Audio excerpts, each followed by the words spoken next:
clair de lune, mon ami a Pigny, soulevant le rideau des ombres, la pâle lune, lentement, des fleuves noirs aux forêts sombres, étale son rayonnement.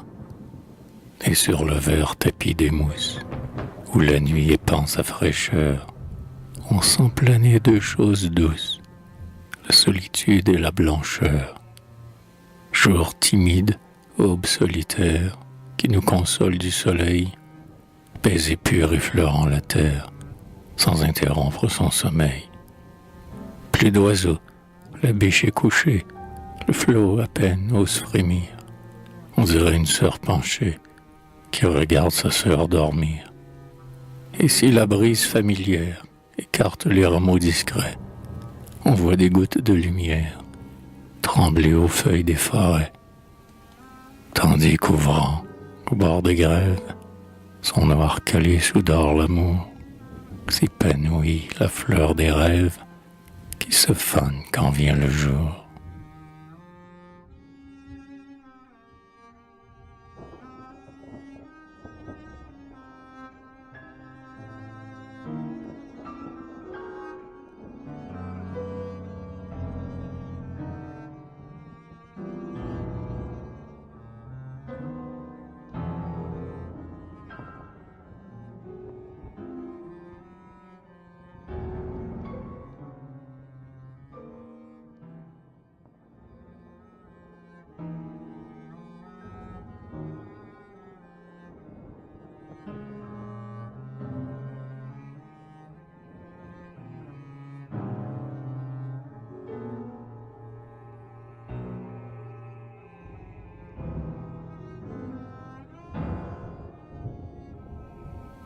Et pourtant, aux lueurs, aux caresses, aux mystères, sourire étincelant que reflètent les eaux, silence argenté de la nuit solitaire, qui flottait comme un voile aux pointes des roseaux.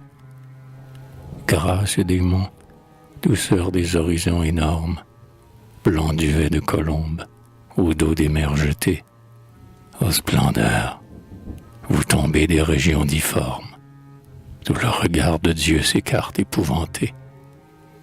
C'est un monde effrayant plein de visions mornes, qu'un cratère éternel fait rugueux et noir. Là, des déserts sans fin suivent des mers sans bornes, comme la lassitude, après le désespoir.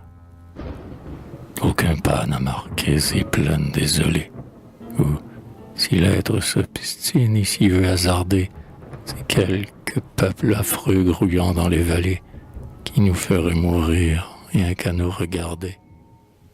Comme un lépreux qui râle, étendu sur sa clé, la nature enchaînée à ce sombre univers, au pied des monts géants pleure et par chaque plaie va roulant sa saigne au noir égout des mers.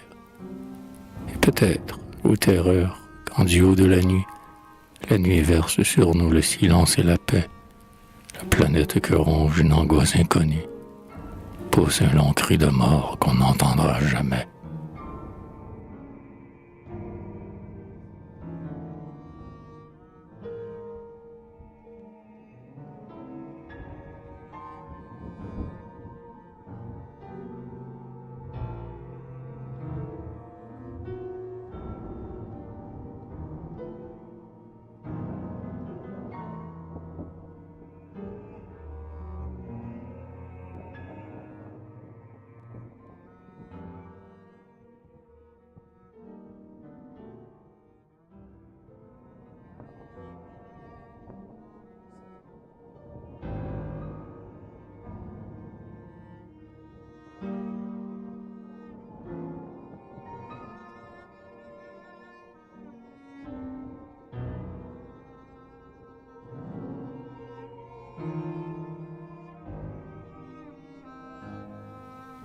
Le poète, en ses mains hardies, prend son grand luth et de ses doigts tombent des larges mélodies sur les 7 cordes à la fois. C'est une musique superbe où résonne tout l'univers, puis la chanson du brin d'herbe jusqu'au dithyrambe des mers. La nature écoute, saisit, et, comme un ruisseau de cristal, descend la douce poésie des sommets bleus de l'idéal, tandis qu'en bas de joyeux groupes, étendus sur la berge en rieur, boivent, en y plongeant leur coupe, l'oubli du monde et des douleurs.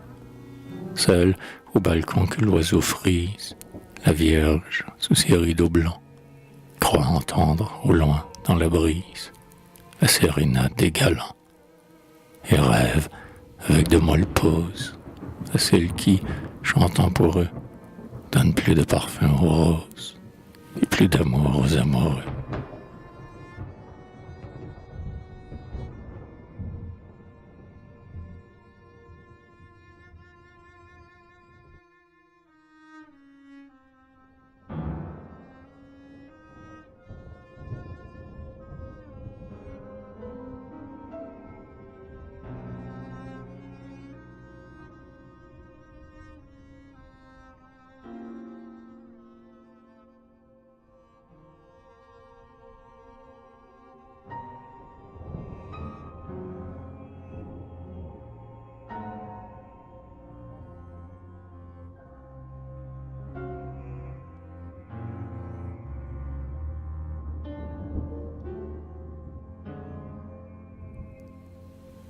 Et pourtant, aux tendresses, aux délires, aux cantiques, hymnes qui du grand ciel savaient faire le tour, poèmes qui chantaient avec des voix antiques, l'éternelle jeunesse et l'éternel amour.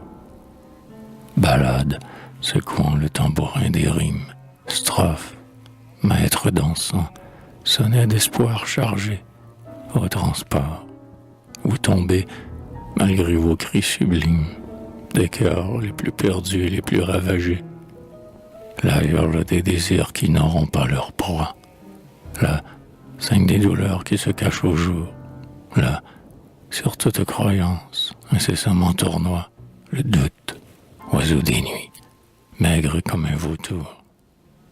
Partout, le ciel de plomb, partout, le sable aride, pas une source fraîche aux haltes du chemin. Si l'on n'y voit jamais quelque oasis timide, le simoun, en passant, l'emportera demain. Nul pas n'a mesuré ces vastes solitudes, dont les sphinx éternels gardent le seuil poudreux, tandis qu'au fond, dressant leur morne attitude, les souvenirs muets se regardent entre eux. Et cet écho charmant d'où tant de joie émane, qu'il fait rêver du ciel les peuples attroupés, c'est ton grelot qui teinte aux sombres caravanes des désirs haletants et des espoirs trompés.